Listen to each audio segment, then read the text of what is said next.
Hi, and welcome back to Blade and Sorcery Mods. I am Illithid, and this is the series where I talk about some of the mods that I've been playing with recently. I'll go over the main details and features of each mod, and how they affected my personal playing experience. The date is November 18th, 2023, and I'm currently playing the PC version on U12.3. The links to each mod featured in this video can be found in the description below. Without further delay, let's get started. Yuji's Divergent Fist by Zratel the Bratwurst is a fist weapon that mimics a technique from Jujutsu Kaisen.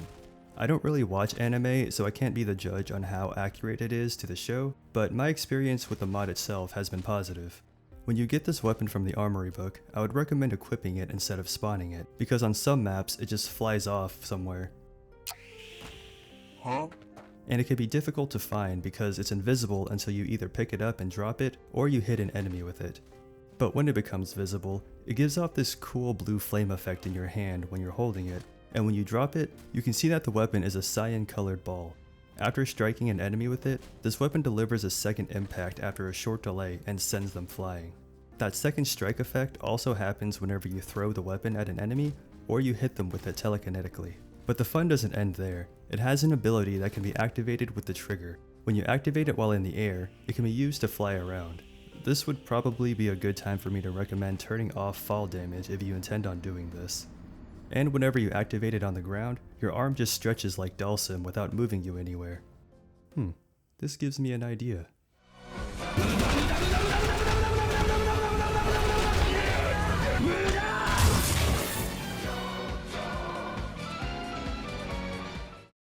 As fun as this mod is, I do have a small gripe with it.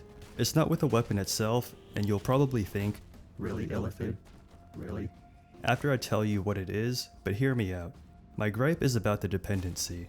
I can't remember if it prompted me about the dependency before downloading this mod or not, but if you read the requirements on the main mod page, it says you need the Toji's Inverted Spear of Heaven mod, also by Zratel the Bratwurst, simply because of the weapon category that mod adds.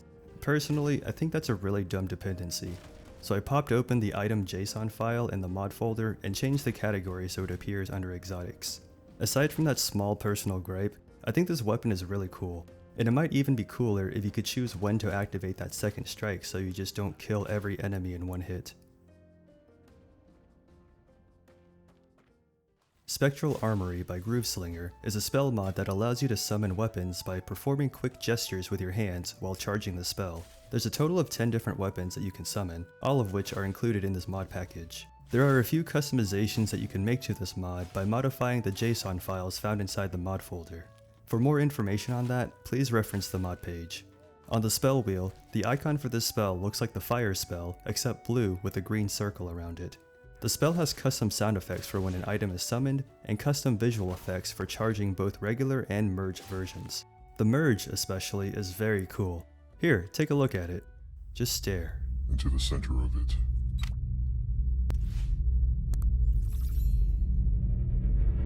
The weapons also have a custom visual effect for when they appear and disappear.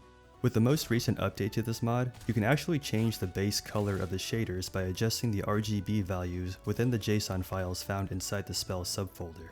One file is for the regular version of the spell, and the other is for the merged version, so you could have different colored weapons depending on which version you cast. I think the default colors are great, and it gives the items a nice ghostly appearance. But if you want to change it, and if you're like me and don't know how colors work, you can Google RGB color picker and use the tool on the page or any of the sites from the search results. Now let's get into the meat of this mod. To summon an item from the arsenal, all you have to do is charge the spell and quickly move your hand in one of the directions. You can move your hand up, down, left, right, and forward.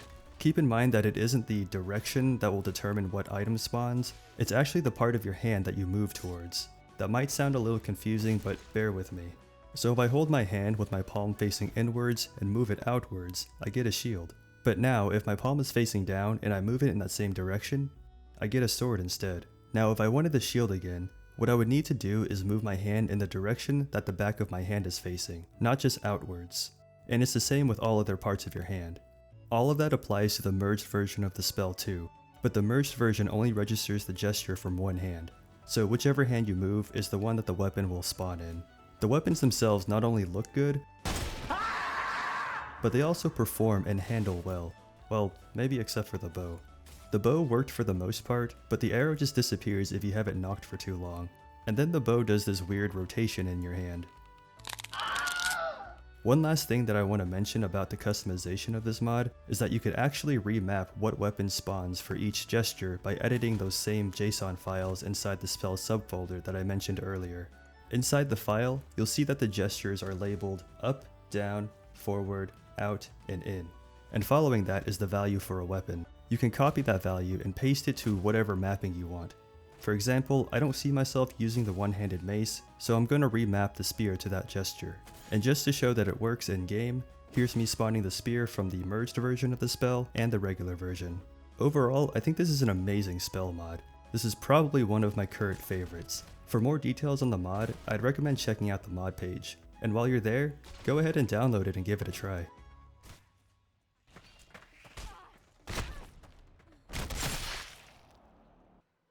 Ice Klones, uploaded by HawkLoon1, is a spell mod that does something that I've never seen from any other spell mod.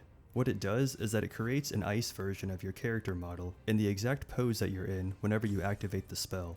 It even moves you backwards just a bit so the ice clone is positioned right in front of you. It's inspired by an ability from Mortal Kombat used by a character named Sub-Zero. Although it isn't exactly like it, it's very similar. Whenever an enemy touches or attacks the clone, they're instantly frozen in place for a few seconds. While they're frozen, their skin turns purple and you're able to deal damage to them without them moving anywhere. But because of them not being able to move while in that state, you're also not able to manipulate or maneuver them around by grabbing them either. This can result in some cool moments though, because dismemberments are still registered while the enemies are frozen, but the enemies don't fall apart until the freeze ends. One thing to take note of is that whenever an enemy becomes frozen, they lose all momentum that they had. So if you throw an enemy into an ice clone, you might expect them to continue flying in that direction. Oh, fuck. But sadly, they'll just fall straight down. The ice clones themselves look really good too. They actually look like ice, and the clone has the same exact hair and armor as your character. One suggestion that I would like to make is maybe put an expiration timer on the clones. The only issue that I encountered was that after using the spell for a while, some of the enemies spawned floating in a T-pose and didn't do anything. It kind of freaked me out because they don't have any eyeballs. Oh my god, he's looking at me now! Until you either grab them or kill them. Despite that, this mod is great and I would highly recommend giving it a try.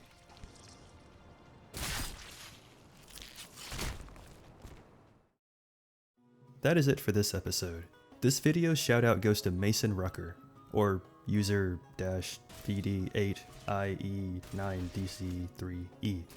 Mason, I know that you've been a long-time subscriber, and I truly appreciate the comments that you leave. Thanks for all the support. In the last video, I asked you guys what your favorite blade and sorcery weapon is, to which Mason responded with the Excelsior King Sword and the Maul. Both are fantastic weapons. My personal favorite is the Forgotten Royal Longsword, which is a great sword from the Medieval Mega Pack mod by Sushin. The question that I have for you this time is, what's your favorite blade and sorcery spell? Just like last time, it doesn't have to be a base game spell. Let me know in the comments below and you might get a shoutout in the next video, but please don't just ask for a shoutout. And with that, I want to thank you for watching and thank everyone that left a comment in the previous video. If you enjoyed this video, please consider subscribing to my channel so you don't miss out on future uploads as they come out. See you next time.